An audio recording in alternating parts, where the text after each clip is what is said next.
Imagine the wild, a place of instinct and survival. Now imagine an act so profound, so utterly against nature, it challenges everything you thought you knew about love and family. What could possibly lead to such an extraordinary bond? To truly understand this incredible tale, we need to first step into the heart of the savanna, where life and death dance in delicate balance.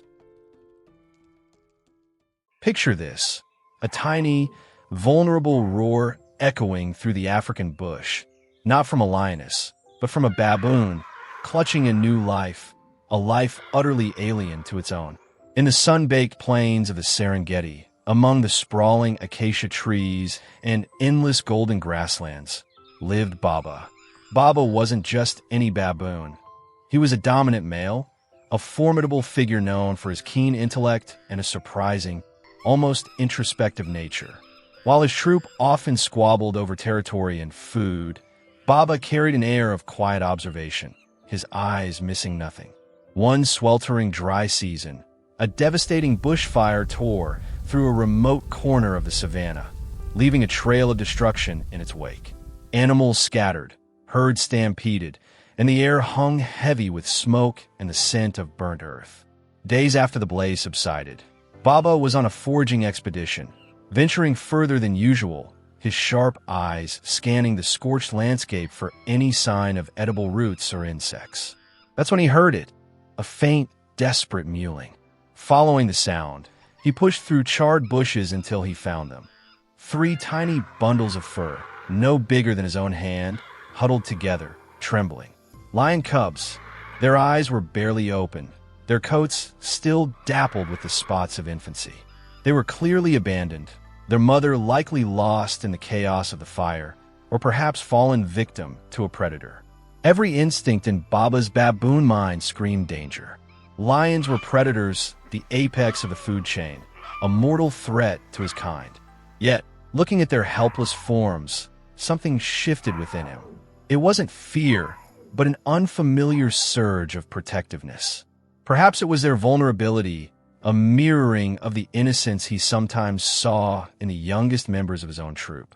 Against all natural law, against every fiber of his being as a baboon, Baba scooped up the smallest cub. Its tiny body was surprisingly warm, fragile. The other 2, sensing a flicker of hope, weakly cried out. Returning to his troop with 3 bewildered lion cubs clinging to his fur was, to put it mildly, met with absolute pandemonium. The other baboons shrieked, scattering in alarm. They bared their teeth, ready to defend against what they perceived as an immediate threat. Even his closest kin, usually loyal, kept a wary distance. But Baba was unyielding. He clutched the cubs to his chest, making soft, reassuring grunts, a sound usually reserved for his own offspring.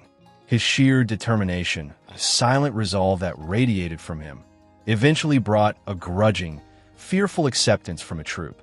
They wouldn't interact with the cubs, but they wouldn't outright reject Baba for his baffling act either. The first few days were a desperate scramble. Baba had no milk for the cubs. He painstakingly crushed berries and succulent leaves, mixing them with dew he found on plants, trying to coax the tiny creatures to drink. He quickly learned that they needed meat, so he began to hunt small insects and lizards, tearing them into manageable pieces. It was a painstaking, unnatural process, but Baba was relentless. He found a secluded hollow in a cluster of rocks, hidden from more dangerous predators, where he could shelter his unusual family. Yet, as the days turned into weeks, a chilling question lingered. Could this unnatural alliance truly defy the brutal laws of the wild indefinitely? How did a baboon, a creature of the trees, manage to nurture these tiny predators? Witness the quiet miracles of coexistence, as a surrogate father teaches his unlikely offspring the ways of a world they were born to dominate, yet raised to love. Baba named the cub's spirit Whisper and Roar. Spirit, the smallest, was curious and observant. Whisper was gentle and often sought Baba's comforting presence. Roar, even as a cub, possessed a hint of the ferocity that would one day define him.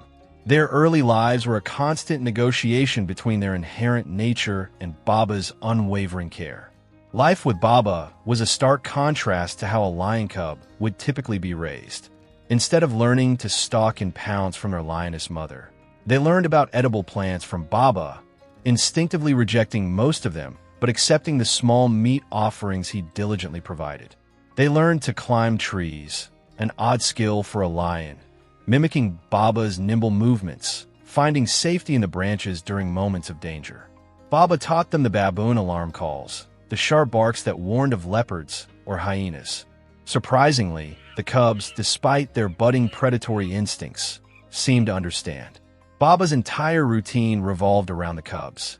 He would stand guard as they slept, his eyes constantly scanning the horizon.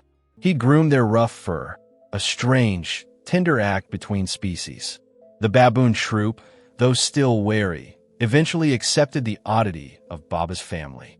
They would sometimes even contribute to the cubs' protection. If a hyena pack ventured too close, the baboons would erupt in a cacophony of barks and shrieks, using their collective numbers to deter the threat, a rare display of interspecies defense. This was particularly evident when Baba led the troop in a coordinated effort to chase away a persistent jackal that was eyeing the cubs, highlighting their shared survival in a surprising alliance. The cubs, in turn, learned about loyalty and dependence. They instinctively followed Baba, trusting his judgment. They'd playfully swat at his tail or nuzzle into his side when they were tired. It was a scene that defied all logic, a testament to the fact that family isn't always defined by blood, but by bonds forged in shared struggle and unwavering care. Their days were filled with lessons, not in hunting, but in vigilance, in finding shelter, in discerning threat from safety through the eyes of a baboon. But as the cubs grew, so did their instincts, and the wild began to whisper a truth that threatened to shatter their world. What happens when instinct clashes with the deepest bonds of love? They say blood is thicker than water, but what about the unbreakable ties forged through shared struggle and unwavering care? As spirit, whisper, and roar transition from clumsy cubs to sleek, adolescent lions, their true nature became undeniable. Their paws grew larger, their muscles rippled beneath their developing manes, and their roars, once tiny squeaks, now carried a resonant power that sent shivers down the spines of smaller animals, and even, at times, through the baboon troop. The playful nips became stronger, their predatory instincts sharper.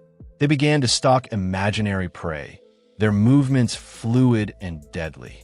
Baba watched them with a mix of pride and growing heartache.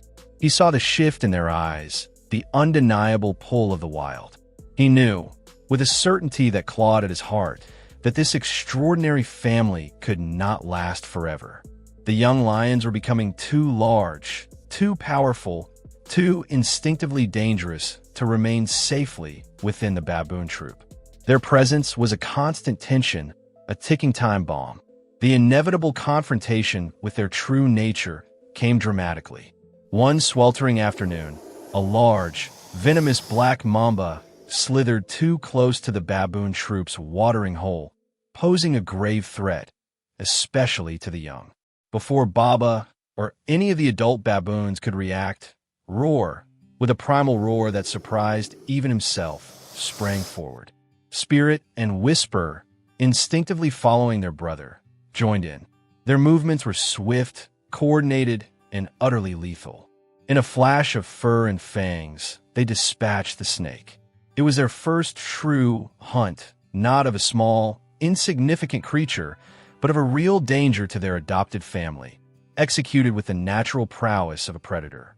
The baboon troop fell silent, staring at the young lions, then at the dead snake.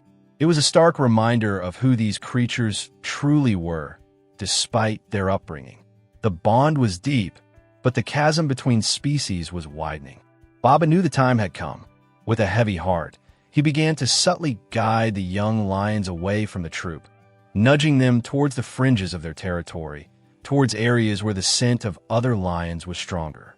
He watched them practice their hunting skills, saw the hunger in their eyes, the raw power that was meant for the savanna, not the relative safety of a baboon troop. His plan, born of desperation and boundless love, was to find them their own kind. He had heard distant roars from a struggling, small pride of young lions that had recently lost their elders. Baba, with the cubs following him, embarked on a perilous journey, leading them across stretches of open savanna, past hostile territories, always vigilant, always guiding. Finally, after days of relentless travel, he led them to the outskirts of a new territory, where a small pride of young, slightly older lions roamed, looking just as lost and unattached as Baba's cubs once were. There, hidden among the rocks, Baba watched his spirit whisper and roar tentatively approach the new pride. There was a cautious sniff, a wary circling, then a tentative head rub. The young lions, despite their initial hesitation, seemed to accept them.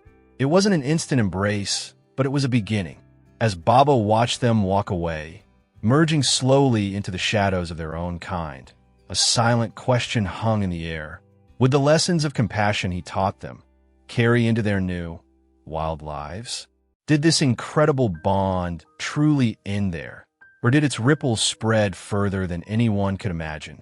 The greatest stories aren't just about what happens, but what they teach us. The story of Baba and the lion cubs isn't just a fascinating wildlife anomaly. It's a profound metaphor for the power of nurture over nature and the surprising depths of the natural world. It reminds us that empathy isn't limited by species, background, or predefined roles. This narrative teaches us that true connection often transcends superficial differences, and that even in a world governed by instinct, compassion can carve its own path. The unimaginable wasn't just the initial adoption, but the lasting impact of such an unnatural bond on the cubs' lives. While we can't scientifically prove it, one can imagine that spirit, whisper, and roar carried a unique perspective into their new pride. Perhaps they were less aggressive than other lions, more adaptable, or showed a surprising degree of tolerance. Perhaps the echo of Baba's gentle guidance subtly influenced their interactions within their own pride, a silent testament to the love that transcended the wild's rigid boundaries. Baba's act was a powerful testament to the idea that love, in its purest form, knows no bounds. It reminds us that compassion isn't exclusive to one species, and that sometimes the most profound acts of kindness come from the most unexpected sources. This story serves as a gentle yet powerful message.